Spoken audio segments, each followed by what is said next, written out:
know if the rumors are true. I don't think anyone knows right now. There's a handful of people in Canada that are saying that that the shares are showing up at prices of $102.82 per share for all their MMTLP shares or their NEXTBRIDGE shares or whatever you want to call it. It sounds plausible.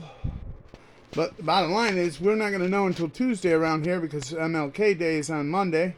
And the markets won't open until Tuesday.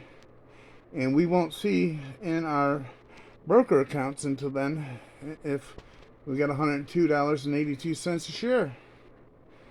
It's not going to make me, well, it's going to make me happy because I've been buying shares all year, you know, at an average of $1.40 a share.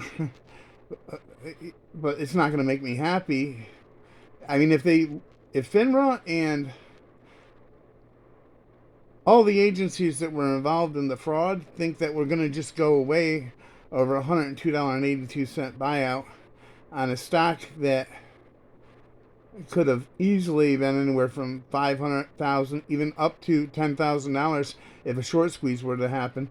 Plus, that would have created another short squeeze on what at the time many of us owned a shootload of MMAT, which unfortunately I and a lot of people had to sell a lot of those shares just to survive. I mean, we were all prepping up for that big squeeze on the 8th there in December. And some of us were starting to buy some of the MMATs. And then after the MMTLP short squeeze, we were going to jump into the MMAT, and it would have made us disgustingly rich. Instead, we're going to be moderately wealthy, depending on the average person out there. I know the average person out there don't have tens of thousands of shares. You know, most of us were lucky if we could scrape together a few thousand shares or a couple thousand shares, which if you got, say, example, 2,500 shares, based on that, that would be a little over $250,000. Not bad, but not exactly what we should have had if fraud hadn't been involved here. Now, again, these are, I don't know if you want to call it rumors, but there's several people in Canada saying that their brokerages before the close on Friday showed $102.82, but there's no information on whether or not they were able to cash it out.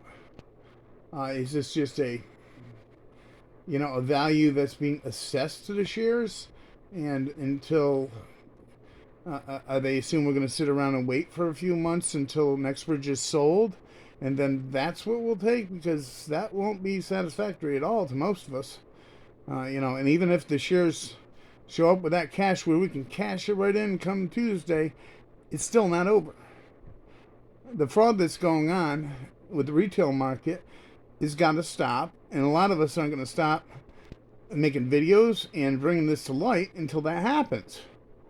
I mean, even if we get our little payoff, so to speak, that doesn't make it right for the next guy and the guy after that, plus all the people before us. So I think what they're underestimating here is that without opening up the market and letting the true market value of these shares flourish to the point of where they're supposed to be, there's a lot of us that just aren't going to quit. We're not going to stop, you know, because right is right and wrong is wrong. And again, what I said the other day, the only thing evil requires is people to sit there and stay silent. Well, I need money, just like everyone, and the $102.82 would be wonderful. Yeah, life-changing from where I'm at right now, but it's not going to stop the fight. You know, even if they opened the market, I'm not sure if that would have done it, but it might have come close. At least it would have showed retail markets that they're going to start playing fair now, hopefully. Granted, they'd probably get away with a lot more fraud in between every now and then when they decide to play fair. But 102.82, that's not fair. That's not fair at all, but it looks like they might just cram that down our throats, and we'll see that on Tuesday. And yeah, I would recommend anyone that can cash it out, cash it out.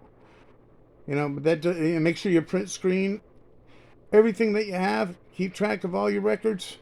You know, because it's even with that little bribe or whatever you want to call it, that isn't. It's not over. there's no way. And granted, most people will just fade away and say, well, we got something, and something was better than nothing, but there's a lot of us that aren't just going to fade away over that. I recommend that you keep up to date on this stuff. And if you want to know a little bit more about the MMTLP saga there, you have a lot of great YouTubers out there, and they give out great information.